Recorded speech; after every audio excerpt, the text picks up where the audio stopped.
Hey guys, welcome back to my old tractor shed. It has been a little while since I've been out here playing the shed. I've said this before, every now and then life gets in the way of playing with your old tractors. Clearly I have found a parts machine.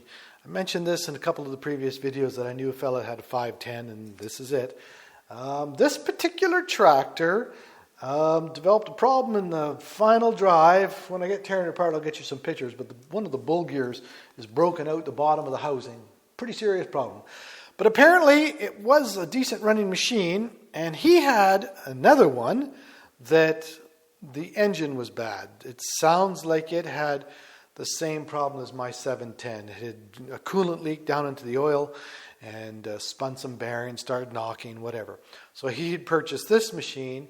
He took the good engine out of this machine and put it into his other machine. And then he took the bad engine and just bolted it back up. Didn't bolt everything up tight. Actually, the clutch was still separate. There's a, sitting right in front of the camera, actually, there's a plastic container with all the bearing shells.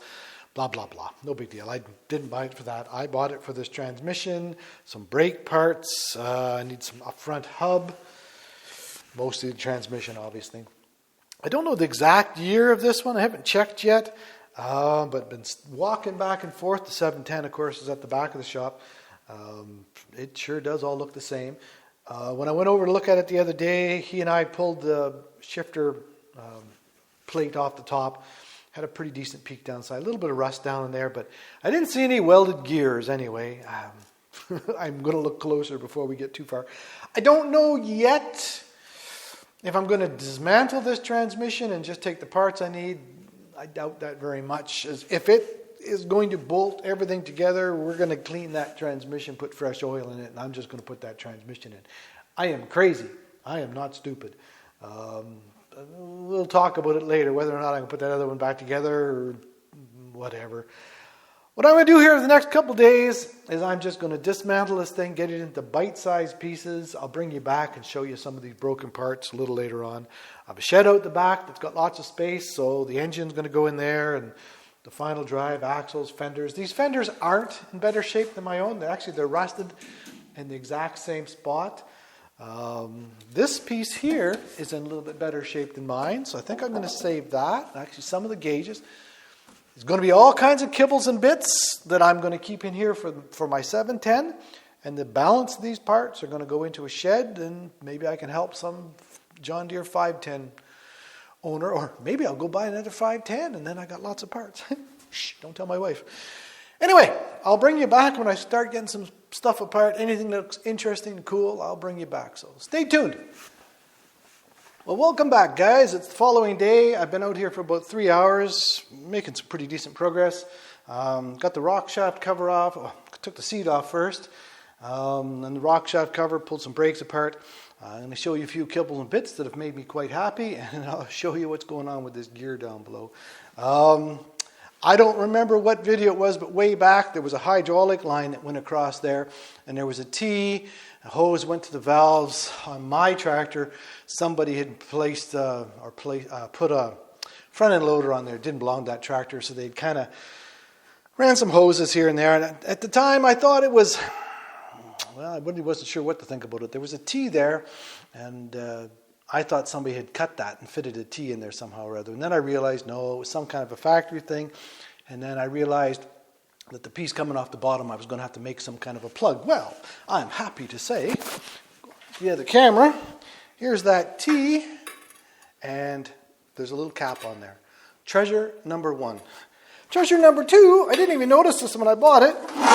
The seat needs a new ass cushion, but the mechanism, this is all original. The one that's on my tractor has got some homemade brackets on it, and it's cobbled on there. So this has got to all come apart, cleaned up, painted, a lot of wore out bolts and bushings, but I think I'm going to make pretty good use of that. And I've removed the right-hand brake already and taken it apart, and there's a beautiful looking disc. I got to take this piece off to get to the next disc, but nice and dry, nice and clean down in here. I definitely needed 2 of these. I've already got my 2, so I'm pretty happy about that. And I don't remember what video it was. Again, I'll put it across the bottom there. But there's that little rubber piece, and this one's still flexible. I've checked the one on the other side. and it is also good. So I've already only a few hours in, and I've already found 3 or 4 treasures that I'm pretty happy about. So like I said, the brake on this side I haven't taken off yet, but I was really looking close at that little rubber boot. It looks good. So I think I've solved my brake problems for that machine. That seat's going to be a whole lot nicer than what I have. The rock shaft cover is off, and I made a nice little pine box. Not that it's dead yet. It is cracked. This tractor's had a pretty rough life too, but again, 50-some years old, what do you expect? I'm going to keep that here in the shop, and I think I'm going to dismantle that before I attempt to dismantle my own. It's got that big plastic reservoir underneath there, so I made a pine box to set it in so I don't damage that. I'll get to that later this winter and take that apart, see what makes it tick. Whole lot nicer to take one apart that maybe isn't so critical. If I break something, I can figure out why I broke it, how I broke it, and try not to break it when I take my own apart. Plus, there's going to be some spare parts there, so that's that. But I want to get the close-up camera in here and show you what kind of brought this poor old girl to a screeching halt. Let me rearrange the cameras. So this gear you're looking at right here, that's the bull gear. That, of course, turns with the axle. You can see there's rivets here in that camera. The gear portion of it was probably heat shrunk, I would think. I'm not 100% sure. But then riveted on here. And it is in 2 or 3 pieces. And it's actually broken out the housing down at the bottom. I'm going to try and move that camera to a slightly better spot. So you can see from that angle, here's the gear on the opposite side. And there's a rivet right where my finger is. I think you can see that. So this outer piece is broken off. Way down the bottom, there's part of the gear. Right where my finger is. See it moving. And I don't know if I can catch it on this camera. If I reach around from the outside, I don't know. You can see my fingers down there. Oops, I got it. Piece of the gear is actually out the bottom. Not funny, I suppose.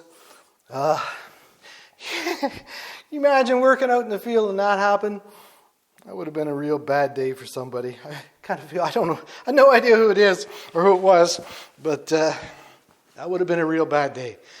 Anyway, I am going to remove what's left of the bull gear on this side and remove the bull gear on the other side and get these axles off next and get this brake off, and I'm going to carry on. If I find anything else interesting, I'll bring you back. Stay tuned. Hey guys, welcome back. Been a couple days. This certainly gives a whole new meaning to the word exploded view. It all came apart pretty easy.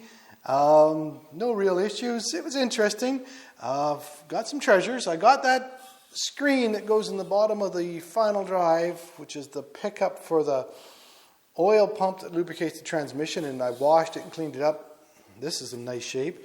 I've also got the 2 rubber boots that come off of the brakes. If you remember back, whatever video that was, mine were some kind of a green plastic, and they were as brittle as could be. These are a black rubber, and they're quite pliable. I washed them up and had a real close look at them, and I'm not seeing any part numbers or any John Deere symbol or anything, or any other symbol for that matter. Also, it's, when you're tearing apart anything really, a little bit of detective work. Whoever had this tractor was doing some maintenance to it. The brake pieces are sitting here in front of me, where these came from. That's been apart. There's some fairly new cotter pins there. There's actually some fairly new nuts. And on one side, there's a cast piece that's got a couple taper things on it. It was broke or it was lost. He's made one out of a heavy wall pipe. I've done a few other things that I spotted. At the back end, I know that the front end was all apart because my buddy that I bought this from swapped engines. But he would have had nothing to do with the back end of this machine. So whoever had it been doing a little wee bit of maintenance. So I'm wondering, I think I might take a still image and I'll insert that about here. But I'm wondering if there's an aftermarket outfit. I did look a little wee bit online when I'd first taken my brakes apart. It wasn't very successful. If you guys know of an outfit, and I suspect it's going to be in Europe, again, because this tractor never went into the United States. But if you know of a supplier that would have parts like this, because there's a few other things that I'm looking for, I'd appreciate you leaving a comment down below. Other than that, I've got a little cleaning up to do now. I'm going to take the front axles laying over here. I need one of the front hubs on mine.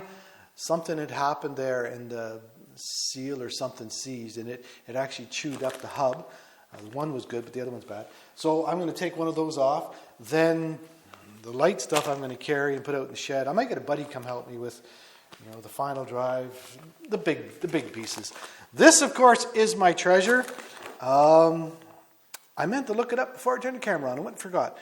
There's going to be some gear ratio differences, I would suspect. I have to figure that out.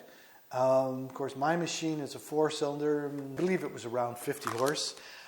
I don't know what the horsepower of the 3-cylinder engine was, but clearly it's going to be less. So they had to do something, whether it's in the final drive or the gear ratios in the transmission, in order for this machine to be able to pull a set of plows. I'm going to have to look into that. Maybe I'll do a little insert, but I've got to go figure that out. Hey guys, ran in the house and went to tractordata.com, not sponsored, just got some information from there, good website. The 710 is 50 horsepower and the 510 is 39. The 3-cylinder engine is 39.5 horsepower, according to these folks. The gear ratios are ever so slightly different. Actually, first gear is not. First gear is 0.9, both of them. And all the other gears are slightly different. Road gear, in the 710, road gear would be 12.2 to 1. And this transmission here, out of the 510, is going to be 11.6 to 1. I'm not an expert on gear ratios, but my understanding what that means, this machine at the exact same RPM, this transmission is going to make this tractor ever so slightly faster. Obviously, I didn't check yet to see if the final drives are the same, and obviously there's different size tires.